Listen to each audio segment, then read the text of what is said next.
Hey,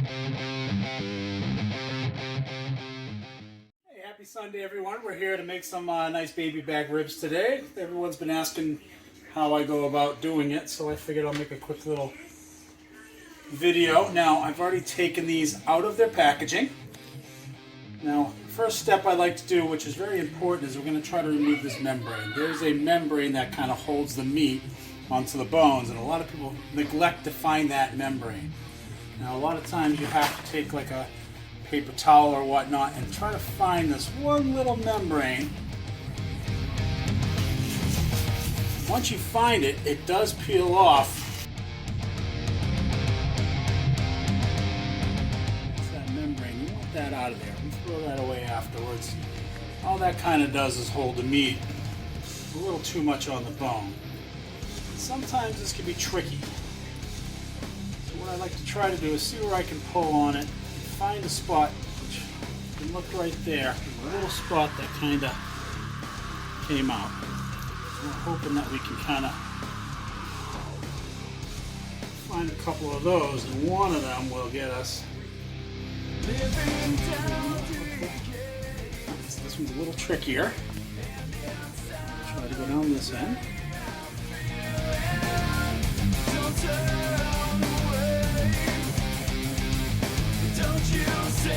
Not all ribs are built the same.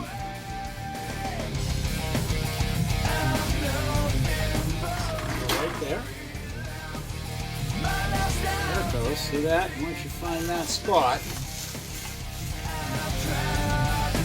this is the most neglected step to making ribs. Let's get an array of seasonings over here.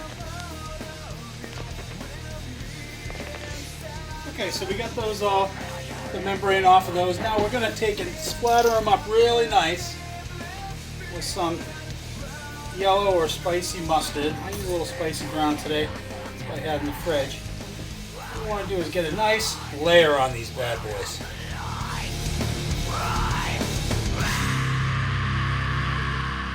You will not taste the mustard in these ribs by the time they're finished. But what the mustard does, it has a lot of vinegar and it creates a nice chemical reaction in the meat that tenderizes, and more importantly, it's a nice binder to keep your spices that you put on here, your rubs and everything, on the meat itself. So it kind of acts as like a little moisture, a little tenderizer, just a little bit of everything. Now I have one wet hand, one dry hand. This is the hand that I use to put my spices on. Start a little bit of garlic. And to keep our order, and do the same order when we come down. We do a little brown sugar bourbon with this one. Spread these generously.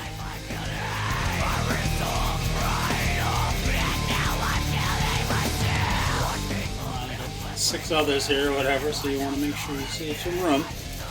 Get all your edges. This is a smokehouse maple for a little maple flavor with that bourbon.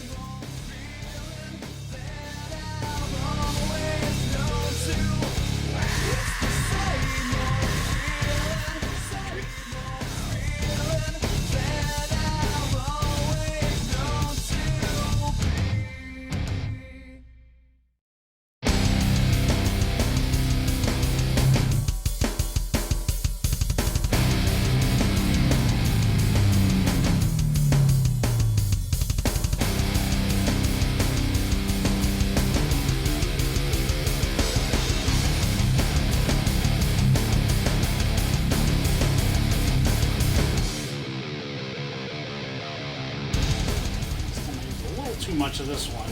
This one's called Fire and Smoke. This one's really nice. But if you're not careful with this one, it does make them spicy. Just kind of fill in the rest. And this is just the bone side. Eventually when I put these in, I'm going to put them bone side up. Now I'm going to flip these. Keep the wet hand dry. I mean my dry hand dry.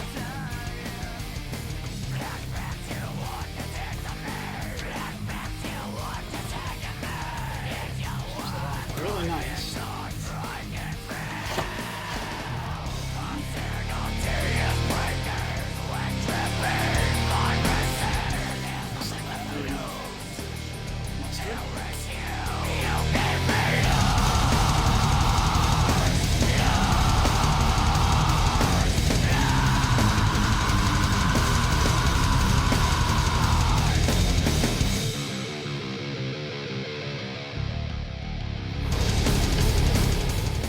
Kids go, oh, you're putting mustard on. I said, you ate them every single week this summer. I didn't have any problems with mustard then. I haven't got mustard problems now because it's not there. You won't leave me alone.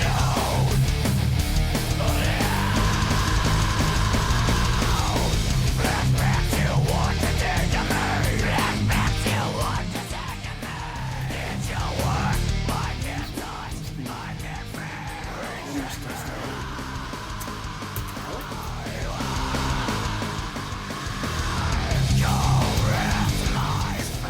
A little bit thicker because this is meat. When I put this in the smoker, it's going to be the meat side down at first.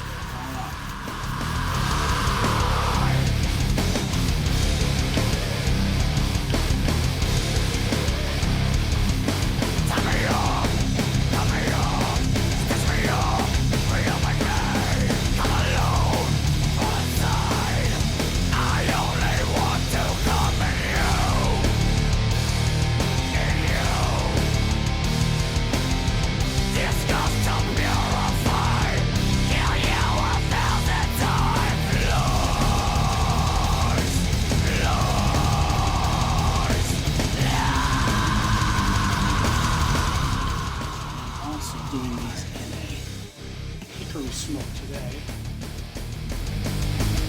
You won't leave me alone.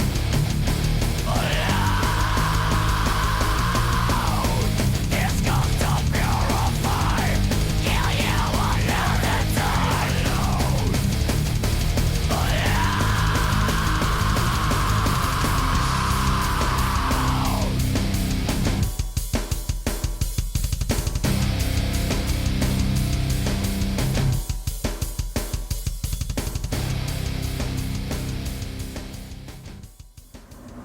We're just about up to temperature out here. It's kind of a cool day, so it's going to be hard to maintain that temperature. You're going to go through a lot of fuel, but what I like to do is open up my grill, give it a quick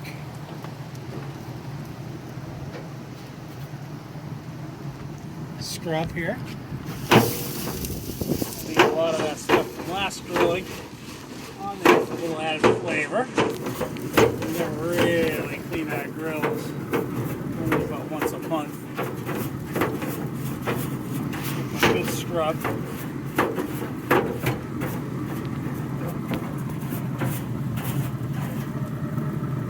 we're going to do is we're going to take these bad boys. I'm going to slap these on, like I said, bone up for this time frame. One, two. Let's see, these bad boys will be on there. Okay, we'll keep those in there right now.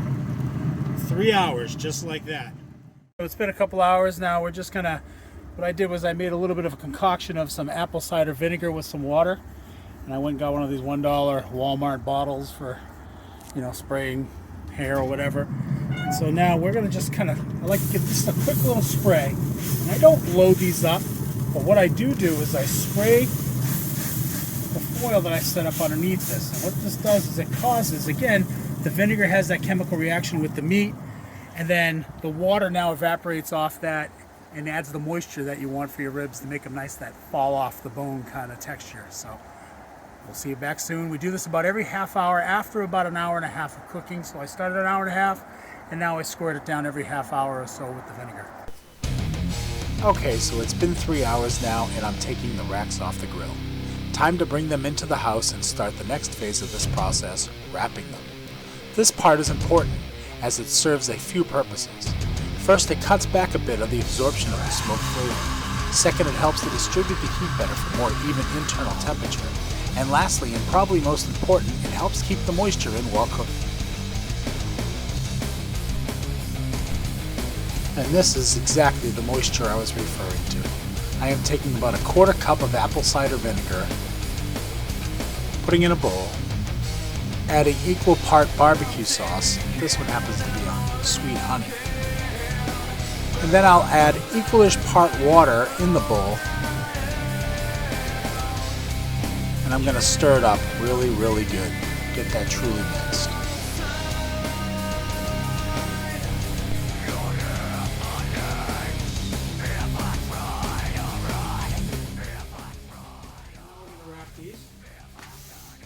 This is an important part of the process because it keeps that moisture locked into that meat.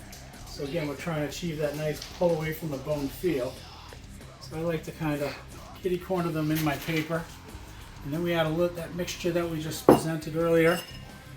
It's a mixture of apple cider vinegar, water, and barbecue sauce, just to add some flavor in there as well as the moisture. We want to try to keep as much liquid in this process as possible, but not too much where you get a sloppy mess. So I like to fill up the bones, and we're going to put these in for a couple hours after this, and we're going to do bone side down for that. So what we're going to do now is I like to wrap it. Try to wrap these as tight as possible.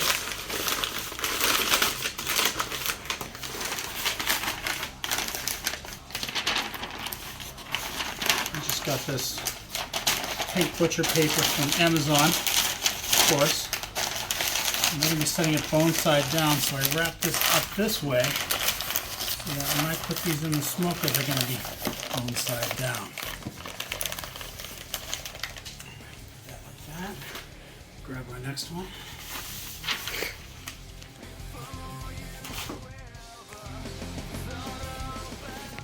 See that bend? Whew. So we get these guys all wrapped up. We're going to keep going right back on the smoker. Try to keep this up and open as little as possible. What's nice about this tray is, bang, they're all in there.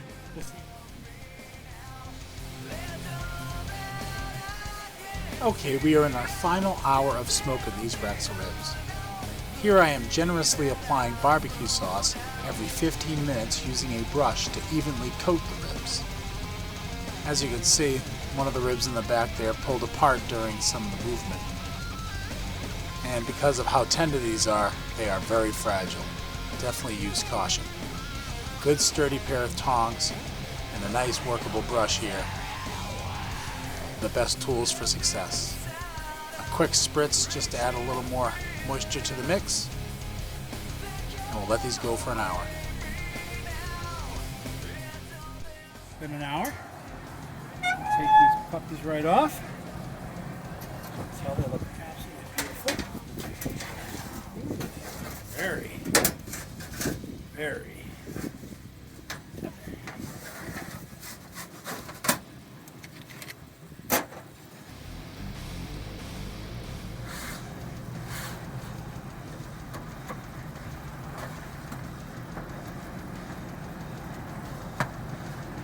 All right, got these things after what we did the 3-2-1 method. So now we're going to go ahead and cut this up. Of course.